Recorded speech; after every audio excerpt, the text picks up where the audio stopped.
মনে করুন 22 এপ্রিল জঙ্গিরা এসেছিল পাকিস্তান থেকে, মাথার সিঁদুর দেখেছিল, মাথার সিঁদুর গলার মঙ্গলসূত্র দেখে গুলি করেছিল।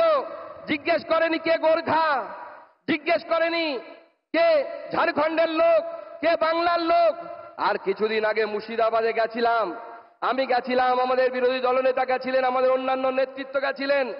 একটার পর একটা বাড়ি দেখেছি আমরা, পুড়িয়ে দেওয়া হয়েছে, ভেঙে দেওয়া হয়েছে। দোষ কি ছিল? যারা পেহেলগাঁওতে মারা গেছিল তাদেরও একটাই দোষ, আর মুর্শিদাবাদে যাদের বাড়ি ঘর ভেঙে দেওয়া হয়েছিল তারা পালিয়েছিল, একটাই দোষ, তারা মাথায় সিঁদুর পরেন মহিলারা, গলায় কাঠের মালা রাখেন, গলায় মঙ্গলসূত্র রাখেন। তাই কাশ্মীর আর মুর্শিদাবাদ এক হয়ে গেছে।